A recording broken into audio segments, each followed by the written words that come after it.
Dans ce chapitre, nous allons parler de l'origine des aliments. Tout d'abord, on va se demander quelle est l'origine des aliments que nous mangeons et comment sont-ils répartis. Ils sont répartis selon la pyramide alimentaire suivante, en 7 familles qu'il faut connaître. Des produits sucrés, dont il faut limiter la consommation, aux boissons, que l'on peut consommer à volonté. Chaque famille d'aliments va nous apporter un élément, glucides, lipides, protéines, ou des éléments minéraux comme le calcium, et d'autres éléments présents dans les boissons. Il faut bien connaître cette pyramide et essayer de connaître à peu près les éléments qu'il nous apporte. Le plan du cours sera détaillé en 3 parties. Dans la première partie, nous allons observer les emballages alimentaires pour comprendre l'origine des aliments, puis nous étudierons la culture des végétaux et l'élevage des animaux. Enfin, nous étudierons la transformation biologique nécessaire pour l'obtention de certains aliments. Pour les emballages alimentaires, on a pu regarder qu'ils composaient énormément de produits et tous les produits que l'on cultivait n'en possédaient pas. Donc je vais uniquement regarder les emballages alimentaires des produits du commerce que je peux acheter sous emballage, qu'ils soient plastique ou carton. Sur ces emballages, il y a énormément d'informations qui sont souvent écrites en très petit, notamment pour la composition. La composition des produits est notée et l'ingrédient principal normalement est écrit en premier, puis ensuite viennent les éléments moins essentiels dans la composition du produit, mais qui sont quand même présents. Le pourcentage parfois peut apparaître à côté de l'élément. Tous ces éléments sont listés sur une partie de l'emballage. Attention, parfois ils ne correspondent pas forcément à l'image principale qui est sur l'emballage. C'est pour ça qu'il faut faire attention à la lecture de ces aliments. Toutes les personnes qui ont des allergies aussi connaissent la lecture des emballages parce qu'ils indiquent aussi les aliments allergènes, comme les produits à coque, par exemple. Sur les emballages alimentaires, on peut trouver aussi les informations nutritionnelles, c'est-à-dire la quantité d'énergie que va nous apporter un produit, soit pour une certaine masse, soit pour un ou plusieurs biscuits. Nous avons ici la liste donc, des fameux glucides dont je parlais tout à l'heure. Donc attention, plus une liste d'ingrédients est courte, plus l'aliment entre guillemets va être de bonne qualité parce qu'il faut peu d'ingrédients pour le composer. Il y a donc peu de correcteurs d'acidité, peu d'émulsifiants, etc. etc. Et la liste des ingrédients, faites bien attention, je le redis, peut être parfois très différente de ce que l'on veut vous faire croire sur l'image de l'emballage. Donc il ne faut pas se précipiter quand on achète un produit nouveau et surtout inconnu. On a pu noter tous les aliments que nous avions chez vous dans un tableau. Dans ce tableau, il fallait répertorier les 7 familles d'aliments. C'était très important, donc encore une fois, faites attention à bien les connaître. Et on a aussi mis en évidence qu'il y avait 2 origines principales à ces aliments, soit l'élevage d'un animal, soit la culture d'un végétal.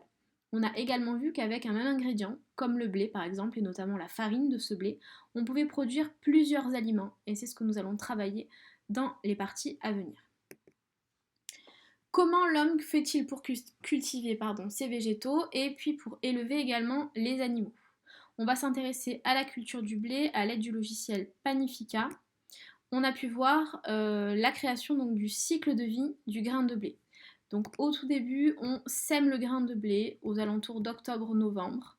Puis ce grain de blé va pouvoir germer, on va pouvoir observer l'apparition de radicules ici dans la terre, qui sont des petites racines, et de gémules, qui sont les futures petites tiges.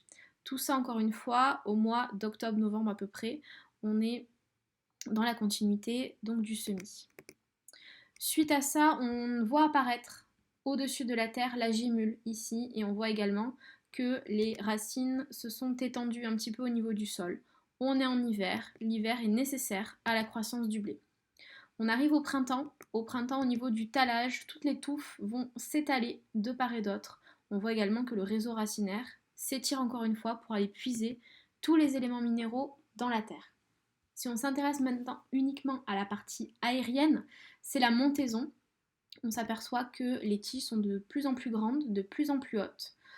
Et petit à petit, les épis vont être visibles. On les voit ici, en haut du blé. On est toujours au printemps et la croissance de ces épis va continuer pour une étape très importante qui est la floraison. Durant la floraison, on va pouvoir observer l'appareil reproducteur mâle, qui sont les étamines, mais également la partie femelle, stigmate et ovaire ici. Et lors de la rencontre du pollen avec l'ovaire, le fruit va pouvoir se développer. Il y aura donc plusieurs fruits au niveau d'un épi.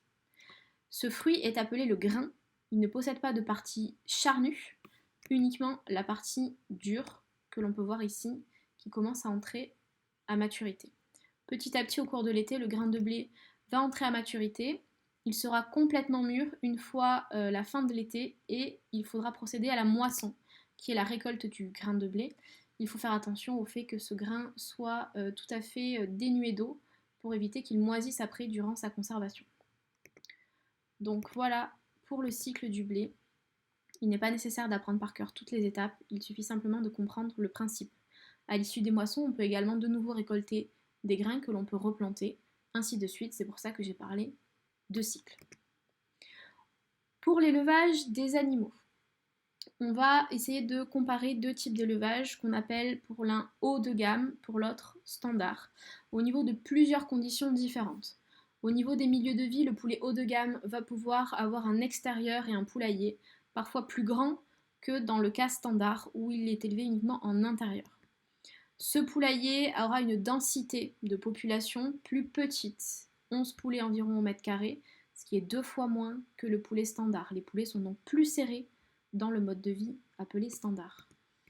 Dans les poulets haut de gamme, l'agriculteur va garder 2 fois plus de temps ses poulets pour les faire grandir. C'est une croissance qui est lente avec une alimentation très réglementée avec au minimum 65% de céréales et une alimentation uniquement végétale. Ce qui n'est pas le cas des poulets standards où il n'y a pas forcément d'obligation d'interdiction au niveau de l'aliment. Ces poulets sont alimentés très rapidement et doivent grossir très vite. Pour être produits en très grande quantité, 3 fois plus que le haut de gamme. On privilégie donc dans le haut de gamme la qualité à la quantité qui est privilégiée dans le modèle standard.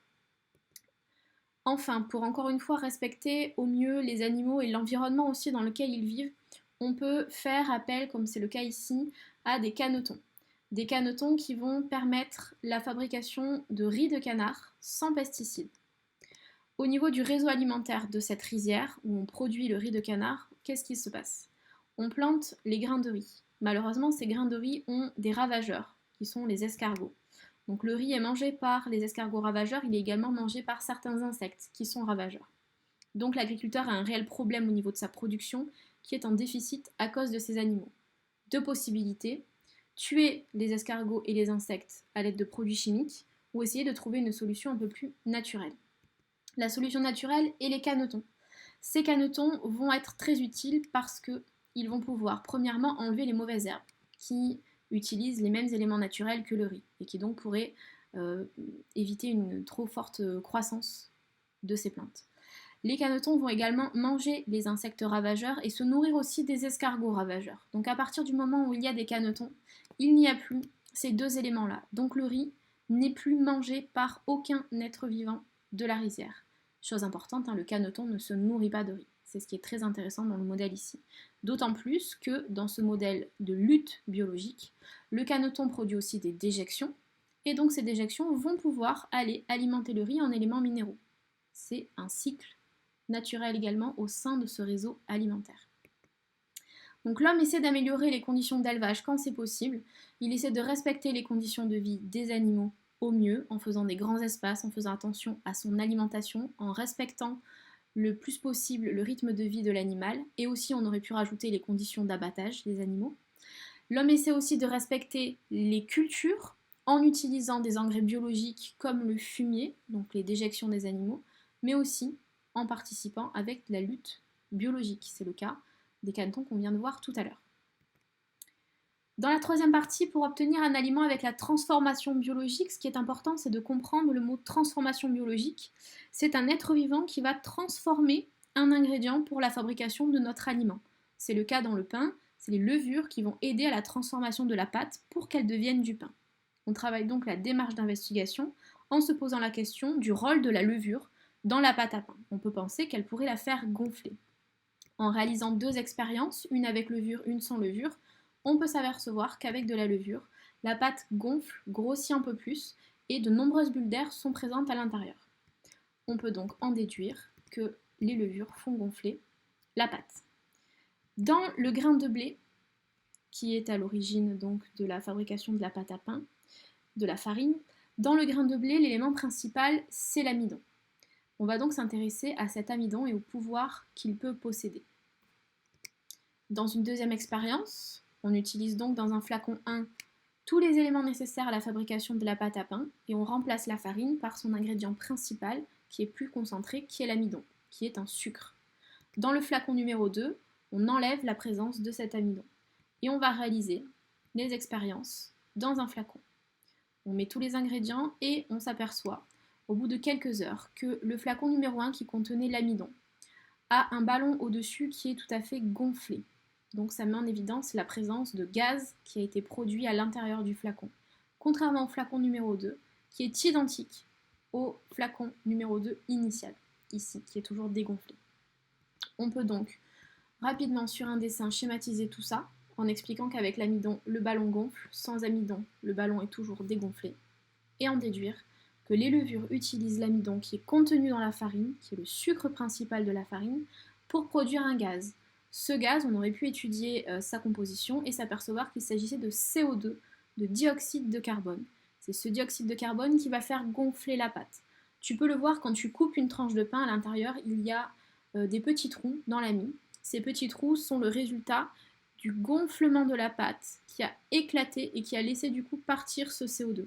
C'est aussi pour ça que les boulangers font des petits traits au-dessus de la pâte pour faire partir ce CO2, pour ne pas que le pain éclate, entre guillemets.